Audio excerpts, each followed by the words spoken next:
Hello दोस्तों, स्वागत है आप सभी का आज के सेशन में। और आज के सेशन में हम तीसरी क्लास की बात करेंगे। अपने 2000 प्रश्नों की सीरीज चल रही है राजस्थान जीके से संबंधित। तो इसमें हम कौन सी क्लास की बात करेंगे? तीसरी क्लास की। और राजस्थान जीके से संबंधित हमारे आज के क्लास में भी हम 30 प्रश्न करेंगे। और 30 प्रश्नों में से आपके कितने प्रश्न सही होते हैं कमेंट कीजिएगा। सीईटी और पशु परिचर और पटवारी की दृष्टि से हमारी क्लास इंपॉर्टेंट होने वाली है। और सभी प्रश्न जो हैं वो मतलब कि संपूर्ण व्याख्या के साथ प्रीवियस ईयर के प्रश्न हैं। बात करते हैं पहले प्रश्न से। पहला प्रश्न है 61वां प्रश्न। 61वां प्रश्न क्या है? 61वें प्रश्न की बात करते हैं, राजस्थान में भेड़ अनुसंधान संस्थान कहाँ स्थित है?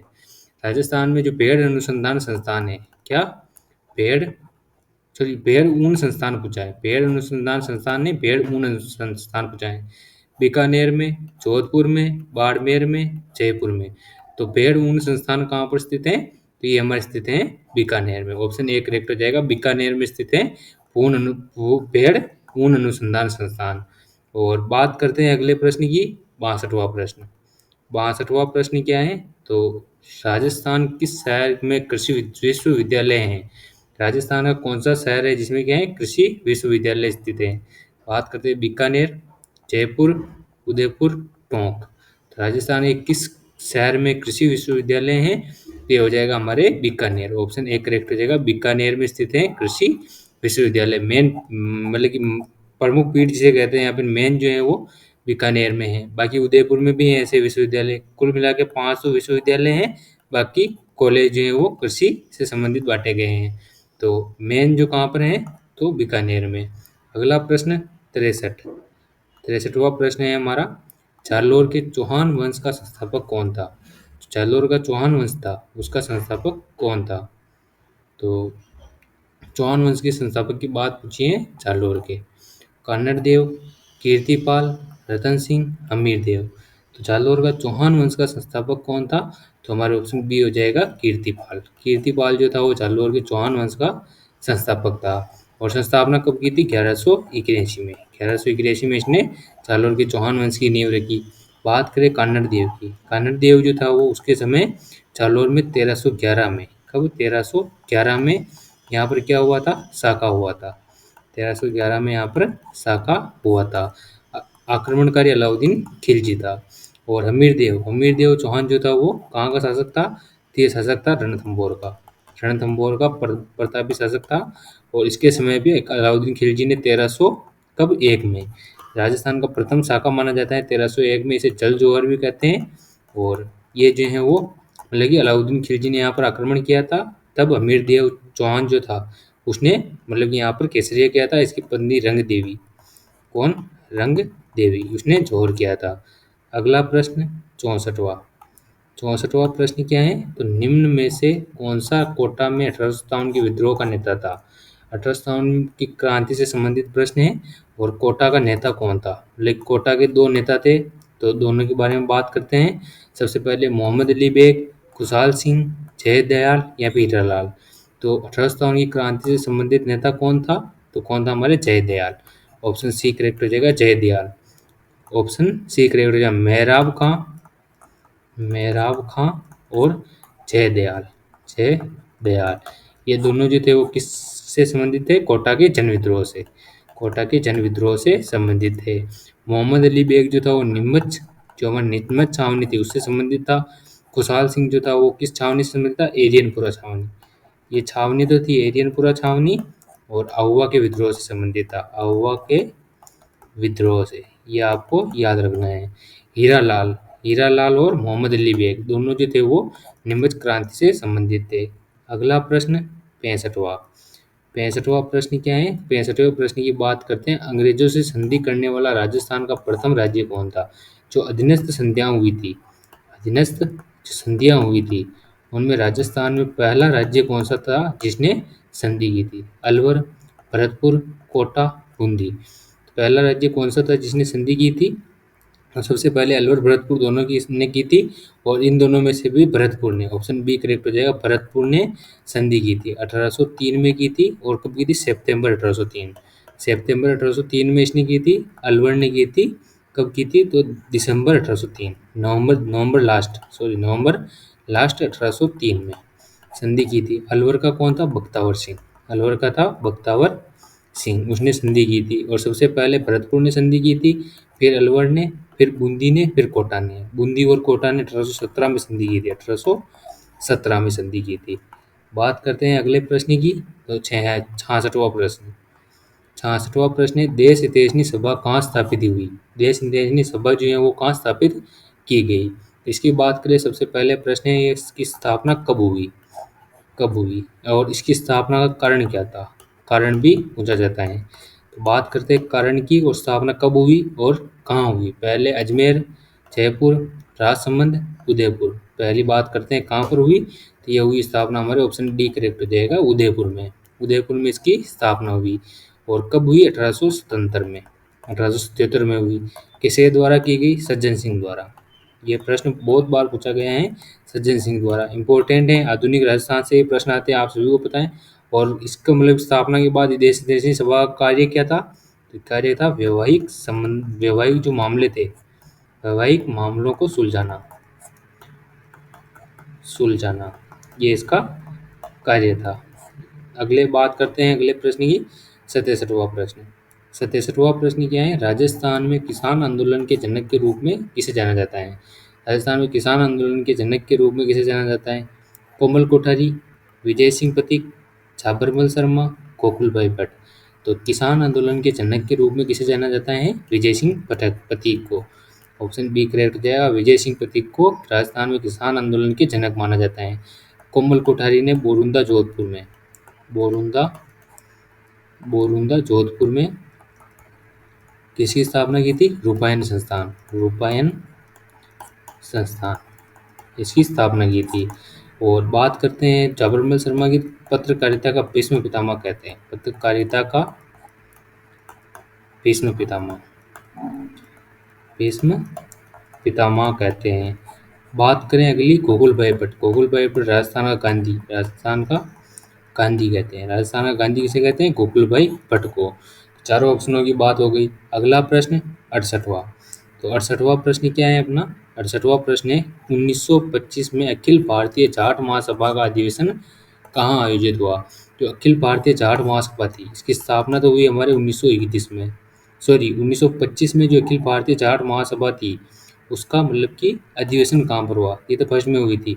मेन स्थापना इसकी 1931 में की गई। और इसकी बात करें तो इसका पहला जो अधिवेशन हुआ था 1925 में, वो कहाँ पर हुआ था? सीकर कुदन, चूरू मलसीसर, जयपुर चौमू, अजमेर पुष्कर।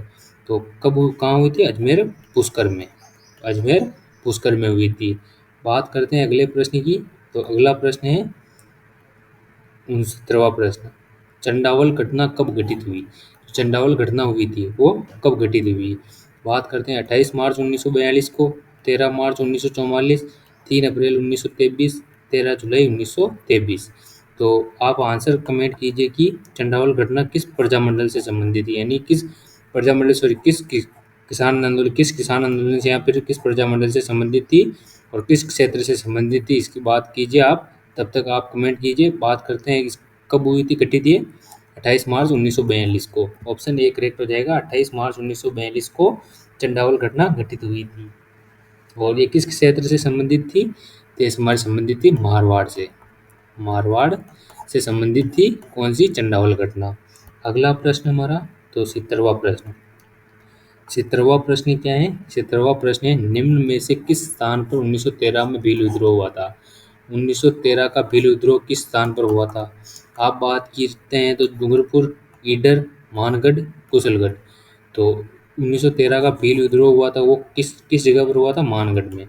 मानगढ़, जो मानगढ़ धाम हत्याकांड है, मानगढ़ धाम हत्याकांड, यही जो है वो भील विद्रोह कहलाता है। 1913 में हुआ। कब हुआ? 17 नवंबर 1913 में हुआ। 17 नवंबर 1913 में यह हत्याकांड हुआ था। और इसमें कितने भील मारे गए थे? 1500 भील। कितने भील?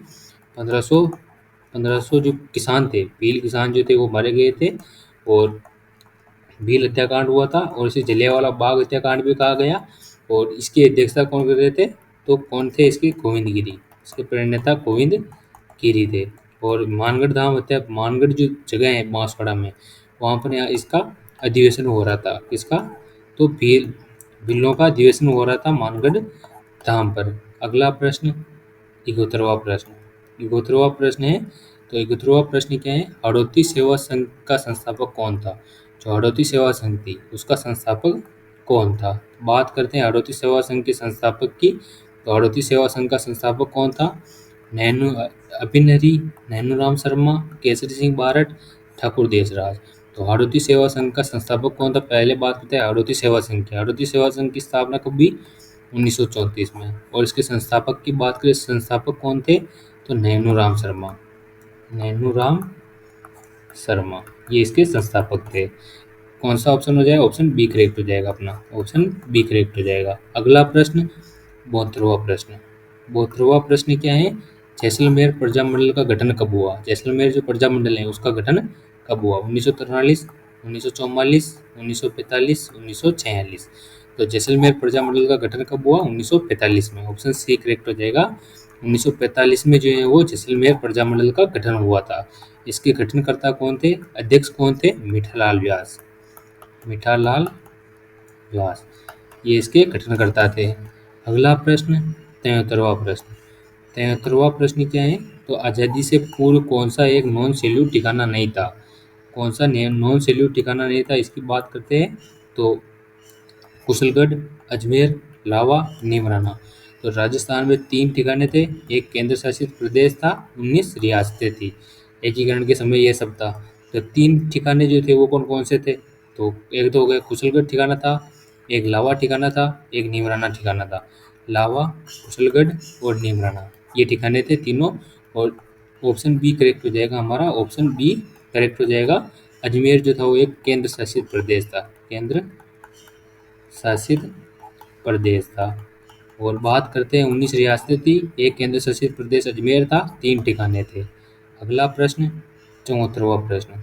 74वां प्रश्न क्या है? प्रताप सिंह बारट किस षड्यंत्र के तहत बरेली जेल भेजा गया? प्रताप सिंह बारट जो था उसको किस षड्यंत्र के तहत बरेली जेल में भेजा गया था? अलीपुर षड्यंत्र, लाहौर षड्यंत्र, बनारस षड्यंत्र, मेरठ षड्यंत्र। तो किस षड्यंत्र के तहत जो कि प्रताप सिंह बारट था उसे बरेली जेल में भेजा गया था? ये हो जाएगा बनारस षड्यंत्र, ऑप्शन सी करेक्ट हो जाएगा, बनारस षड्यंत्र के तहत। अगला प्रश्न 75वां प्रश्न। 75वां प्रश्न है, राजस्थान का जतिन दास कहलाते हैं। राजस्थान का जतिन दास किसे कहते हैं? बाल मुकुंद बिसा, प्रताप सिंह बारट, नाना भाई खाट, जोरावर सिंह बारट।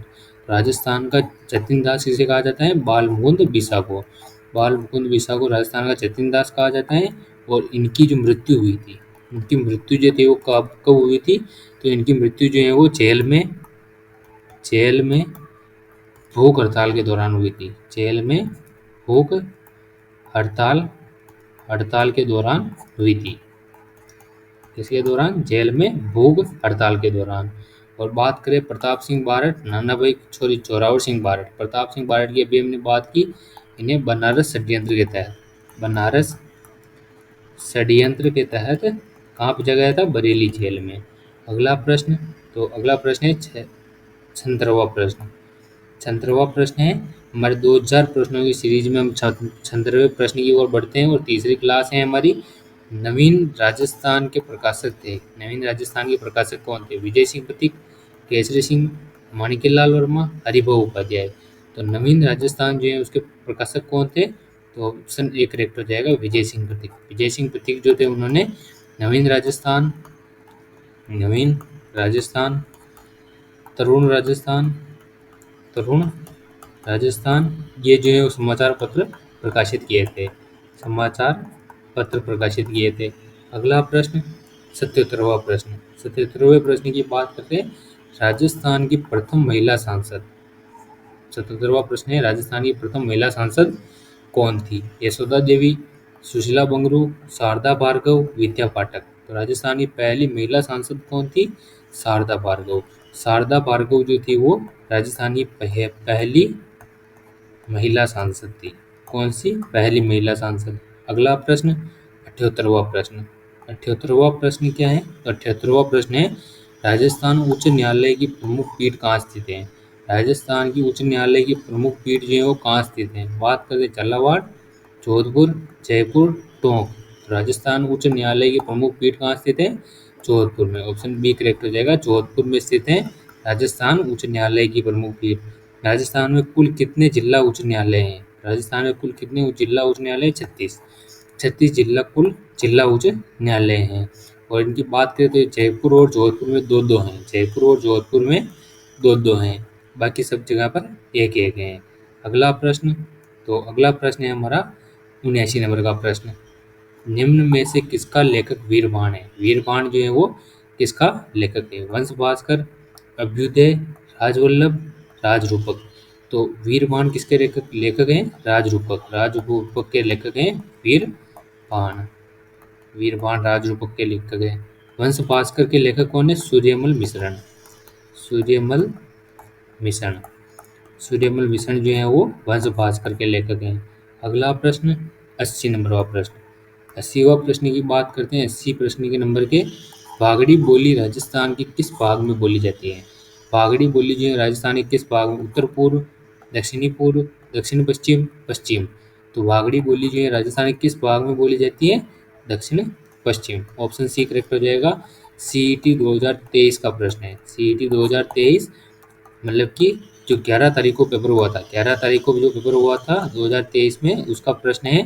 तो ये प्रश्न था, वागड़ी बोली राजस्थान के किस भाग में बोली जाती है? दक्षिण पश्चिम में। अगला प्रश्न 81 नंबर वाला प्रश्न। 81वें प्रश्न की बात करते हैं। आदिवासियों में लीला मौर्य संस्कार किससे संबंधित है? जो आदिवासियों में लीला मौर्य संस्कार है, लीला मौर्य संस्कार एक प्रकार का विवाह विच्छेद से संबंधित संस्कार है। विवाह विच्छेद से संबंधित। अभी तक हमारे प्रश्नों में यही पूछा जाता है कि ये किस जनजाति से संबंधित है। इसके अलावा कोई प्रश्न नहीं बना है अभी तक। यही प्रश्न बनता है हर बार कि लीला मौर्य संस्कार किस जनजाति से संबंधित है? कन्यादान जनजाति, सॉरी किससे संबंधित है? कन्यादान, विवाह, जन्म, मृत्यु। तो लीला मौर्य संस्कार किस जनजाति से संबंधित है? ये संबंधित है भील प्लस ग्रासिया। ये आपको याद रखना है। और किससे संबंधित है? विवाह से संबंधित। ये प्रश्न बहुत बार पूछा गया है, विवाह से संबंधित है लीला मौर्य संस्कार। अगला प्रश्न 82 नंबर वाला प्रश्न। 82वें प्रश्न की बात करें, चूंक नामक आभूषण का संबंध है। चूंक आभूषण जो है वो कहाँ पहना जाता है? दांत, कमर, अंगुली, कान। चूंक आभूषण कहाँ का आभूषण है? दांत का। दांत का आभूषण है चूंक। दांत का आभूषण क्या है? चूंक। अगला प्रश्न, तो अगला प्रश्न है 83वां प्रश्न। 83 नंबर के प्रश्न की बात करते हैं। समुद्र लहर नामक लहरिया कहाँ रंगा जाता है? तो समुद्र लहर नामक लहरिया है वो कहाँ रंगा जाता है? जयपुर, जोधपुर, अजमेर, कोटा। तो समुद्र लहर नामक लहरिया जो है वो कहाँ का प्रसिद्ध है? तो समुद्र लहरिया जयपुर का प्रसिद्ध है। ऑप्शन ए करेक्ट हो जाएगा। अगला प्रश्न, तो 84वां प्रश्न। 84वां प्रश्न क्या है? बठार भोज किस अवसर पर रखा जाता है? बठार भोज जो है वो किस अवसर पर रखा है? मृत्यु उत्सव, उत्सव के समय, विवाह के समय, जन्म के समय। बठार भोज जो है वो किसका संबंधित है? विवाह से संबंधित। विवाह से संबंधित मृत्यु भोज है बठार। अगला प्रश्न 85 नंबर वाला प्रश्न। 85 वाले प्रश्न की बात करते हैं। राजस्थान राज्य अभिलेखागार कहाँ स्थित है? राजस्थान राज्य अभिलेखागार जो है कहाँ स्थित है? बाड़मेर, जोधपुर, जयपुर, बीकानेर। राजस्थान राज्य अभिलेखागार कहाँ स्थित है? बीकानेर में। ऑप्शन डी करेक्ट हो जाएगा, बीकानेर। अगला प्रश्न 86वां प्रश्न। 86वां प्रश्न क्या है? ओल्लू राजस्थानी लोक जीवन के अवसर से संबंधित है। ओल्लू जो है वो क्या है? पुत्र जन्मोत्सव गीत, पुत्री विवाह लोकगीत, होली पर किया जाने वाला नृत्य, बारात अगवानी गीत। सबसे पहले तो ओल्लू जो है वो एक प्रकार का लोकगीत है। क्या है? लोकगीत है। इससे संबंधित ओल्लू लोकगीत हैं पुत्री विवाह विदाई लोकगीत हैं, जिसमें कौन कौन से थे? एक तो आता है ओल्लू, एक आता है अम्बो, और एक कौन सा है? कोयलड़ी। ये तीनों जो हैं वो किससे संबंधित हैं? तो ये संबंधित हैं हमारे राजस्थान लोकगीत से संबंधित हैं और पुत्री विदाई समय के समय गाया जाता है। 87वें प्रश्न की बात करते हैं। 87वां प्रश्न है, प्रसिद्ध टेराकोटा कला कहाँ की प्रसिद्ध है? जो टेराकोटा कला है वो कहाँ की प्रसिद्ध है? कलियाकोट, मोलेला, बस्सी, चित्तौड़। तो टेराकोटा कला जो है वो कहाँ की प्रसिद्ध है? मोलेला राजसमंद की। ऑप्शन बी करेक्ट हो जाएगा, मोलेला राजसमंद। ऑप्शन हमारा बी करेक्ट है, मोलेला राजसमंद की कौन सी है? टेराकोटा। ये आपको याद रखना है। अगला प्रश्न 88वें प्रश्न की बात करते हैं। 88वां प्रश्न है, सांझी पूजन किसमें लोकप्रिय है? सांझी पूजन जो है वो किसके द्वारा किया जाता है? सुहागिन स्त्रियों द्वारा, राशियों में, कुंवारी कन्याओं द्वारा, भील द्वारा। तो सांझी पूजन जो है वो किसके द्वारा किया जाता है? कुंवारी कन्याओं द्वारा। ऑप्शन सी करेक्ट हो जाएगा। कुंवारी कन्याओं द्वारा सांझी पूजन जो है वो किया जाता है। अगला प्रश्न 89 प्रश्न की बात करते हैं। 89 वाले नंबर के प्रश्न की बात करते हैं। हाड़ौती का सुरंगा मेला किसे कहते हैं? जो हाड़ौती का सुरंगा मेला है वो किसे कहा जाता है? पुष्कर मेले को, चंद्रभागा मेला, परबत्सर मेला, इनमें से कोई नहीं। तो हाड़ौती का सुरंगा मेला किसे कहा जाता है? चंद्रभागा मेले को। चंद्रभागा मेला इसे हाड़ौती का सुरंगा मेला कहा जाता है। कहाँ पड़ता है? झालरापाटन। कहाँ पर पड़ता है? झालरापाटन, झालावाड़। झालरापाटन झालावाड़ में दो मेले पड़ते हैं, एक तो चंद्रभागा मेला और एक और मेला पड़ता है जो कि हाड़ौती से हाड़ौती में, जो कि पशु मेला ही है। पशु मेला, दो पशु मेले पड़ते हैं झालरापाटन झालावाड़ में। और राजस्थान में सर्वाधिक पशु मेले किस जगह पर पड़ते हैं? तो झालरापाटन में पड़ते हैं। एक तो चंद्रभागा मेला और एक और मेला पड़ता है। अगला प्रश्न 90 नंबर के प्रश्न की 90 वाला प्रश्न है हमारा। 90वें प्रश्न की बात करते हैं। राजस्थान में कोटा जन विद्रोह से संबंधित, ये रिपीट प्रश्न है। कोटा जन विद्रोह से संबंधित नेता कौन थे? हमने अभी बात की थी जयदयाल। ऑप्शन डी करेक्ट हो जाएगा। जयदयाल और मेहराब खां। मेहराब खां। दो और मैं नेता बताता हूँ आपको। एक तो जियालाल, जियालाल, ये भी आपको नाम याद रखना है। ये भी मतलब कि जयदयाल के भाई थे, परंतु दो नाम ही अभी तक पूछे जाते हैं। ये अगर पूछा भी जा सकता है। तीसरा हमें हमेशा पुराने पेपरों में देखें तो जयदयाल और मेहराब खां का जिक्र है, परंतु अब नया भी पूछा जा सकता है। ये भी आपको याद रखना है। तो दोस्तों ये थे हमारे 30 प्रश्न। 30 प्रश्नों में से आपके कितने प्रश्न सही हुए आप कमेंट में बताना। और आज की क्लास आपको कैसी लगी? क्लास अच्छी लगी हो तो क्लास को लाइक करें और चैनल पर नए हो चैनल को सब्सक्राइब करें। सीईटी, पटवार और पशु परिचय भर्ती से संबंधित राजस्थान जीके की क्लास से देखने के लिए हमारे चैनल पर जुड़े रहें। धन्यवाद।